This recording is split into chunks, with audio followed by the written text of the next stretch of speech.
राम जी भरत जी से इतना प्रेम करते हैं, तो भरत जी राम जी से कितना प्रेम करते हैं? जब रात्रि बीत रही है, कहा? चित्रकूट में। और चित्रकूट में जब रात्रि बीत रही है, वशिष्ठ जी से सलाह कर रहे हैं। और भरत जी, गुरुदेव,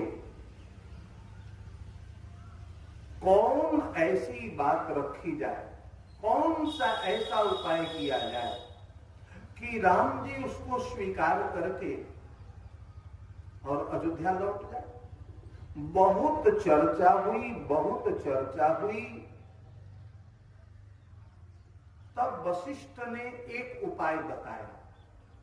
हे भरत, एक उपाय है,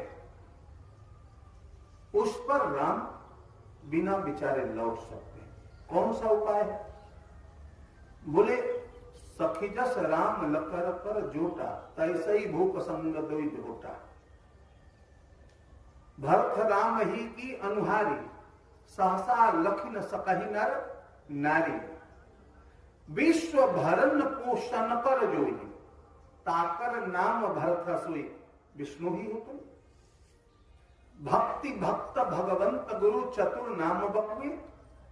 चारों के रूप और नाम अलग है, स्वरूप एक ही है। इस आधार पर यदि राम लखन के जगह तुम और शत्रुघ्न शेष वनवास का समय जंगल में व्यतीत करो, तो मैं यह प्रस्ताव राम के सामने रखूंगा। और मुझे ऐसा ही नहीं बल्कि पूर्ण विश्वास है कि राम इस प्रस्ताव को स्वीकार कर लेगा, क्योंकि राम की ही वाणी है ना, अंसन सहित मनुष्य अवतारा। जब मनुष्य कृपा ने तपस्या किया था, तो यही विष्णु आकाशवाणी के द्वारा चिल्लाया था ना, अंसन सहित मनुष्य अवतारा ले दिनकर वंश उतारा। तो उनमें और तुम में तो कोई अंतर ही नहीं है, रूप भी मिलता है, गुण भी मिलता है। जैसे सांवले राम जी हैं, वैसे ही सांवले भरत जी हैं। जैसे शांत राम जी हैं, वैसा ही शांत भरत जी हैं। जैसे सौम्य राम जी हैं, वैसे भरत जी भी सौम्य। जैसे सोच कर विचार कर वाणी निकालते हैं, कदम बढ़ाते हैं, संकल्प लेते हैं राम जी, वैसे भरत जी सोच कर विचार कर कदम बढ़ाते हैं, संकल्प लेते हैं भरत जी। तो दोनों में तो एक रूपता है, समानता है ना। यदि तुम शेष वनवास के समय को वनवासी बनकर व्यतीत कर दोगे, तो मैं यह भरत जी के आंखों में झरझर आंसू गिरने लगा और कहते हैं कि गुरुदेव आपके मुंह में घी शक्कर।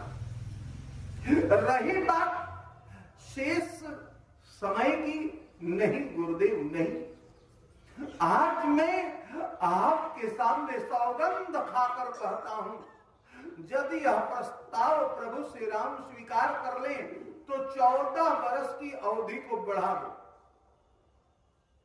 सीमा में उसको बांधो मत। यदि राम जी वापस हो जाते हैं तो यह रघुवंशी का वचन है, प्राण जाहु पर वचन न जाए। आज रघुवंश का यह एक पुष्प, एक बालक आपका शिष्य वचन दे रहा है, कानन कराऊं जन्म भारी बासु।